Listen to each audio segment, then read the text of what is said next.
Сегодня, 9 января, стартует конференция «Шаг в будущее». Уже 23-я по счету республиканская научная конференция соберет более 1000 школьников со всех уголков нашей республики и города Якутска. Ну а более подробно мы сегодня об этом говорим с нашими гостями.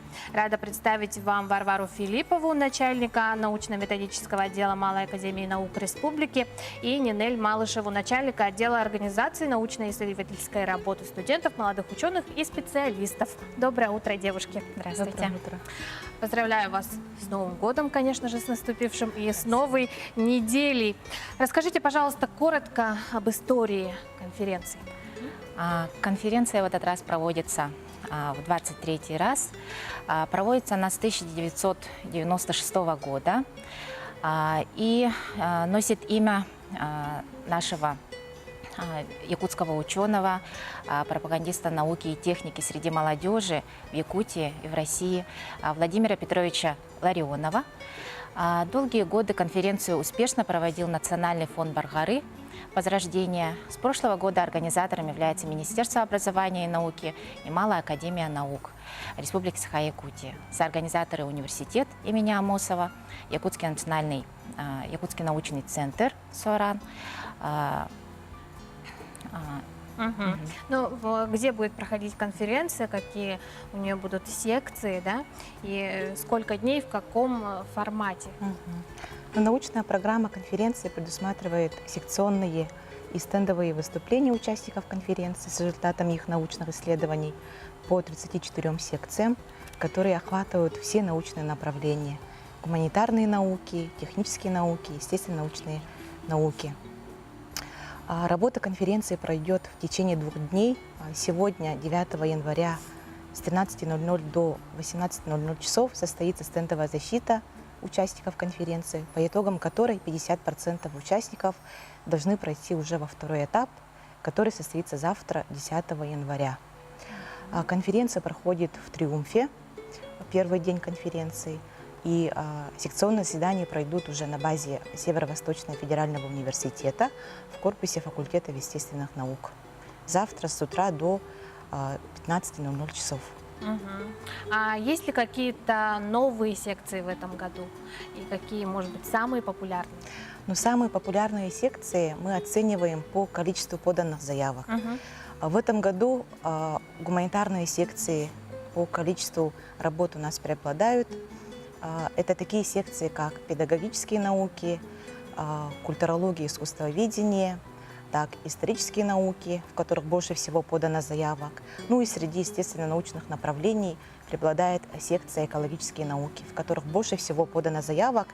В каждой секции больше 50 участников. А что касается экспертного состава? Ну, что касается экспертного состава, то экспертный состав нашей конференции состоит в этом году из 290 экспертов. Это ведущие исследователи, преподаватели и аспиранты Северо-Восточного федерального университета, Института Якутского научного центра Сибирского отделения Российской академии наук. Это ученые Академии наук нашей республики и преподаватели ЕГСХ. Сегодня, в первый день, стендовые защиты будут оценены экспертами, советами, которые состоят из числа молодых ученых. Ну и отрадно, что 60% экспертов – это молодые кандидаты наук, преподаватели, аспиранты. Ну и в последние 5 лет молодые ученые стали активно вовлекаться в работу экспертных советов.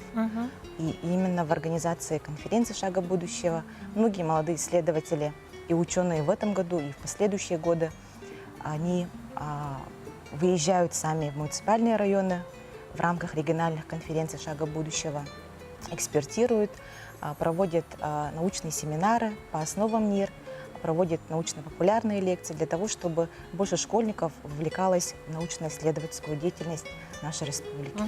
Но какое количество участников в этом году, точное число, и какие районы представлены? Может быть, с какого-то района преобладает количество участников? Вчера прошла регистрация участников. На данный момент зарегистрировано более 1100 школьников республики. Хочется отметить, что движением «Шаг в будущее» в нашей республике охвачено более 10 тысяч школьников нашей Якутии.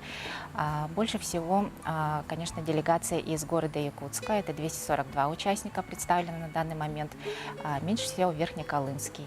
И с нашей республики представлены 35 муниципалитетов. Все, кроме Нижнеколымского. Поэтому желаем участникам Нижнеколымского подтянуться. Ждем в следующем году.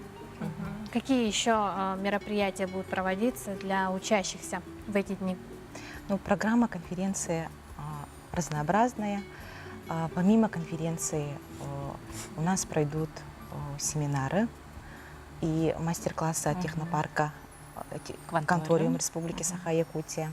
Помимо этого пройдут научно-популярные лекции от молодых ученых Северо-Восточного федерального университета, а также от студенческого научного общества Федерального университета. В этом году впервые в рамках конференции состоится научная квест-игра под названием «Постигая Арктику», направленная на решение научных задач, которые охватывают вопросы и проблемы северных территорий Арктики, которые на сегодня являются одними из самых актуальных. Также пройдет в этом году впервые научные дебаты, в которой будут обсуждены актуальные вопросы молодежи. Это правильное питание, то есть здоровое питание, да, или фастфуд, и проблемы компьютерных игр. Вот в этот день наши молодые исследователи, юные исследователи, участники конференции смогут уже с участием ведущих ученых обсудить эти актуальные вопросы. Что ж, огромное спасибо вам, уважаемые гости, что приняли участие в нашей программе. Желаем вам отличного проведения конференции, конечно же.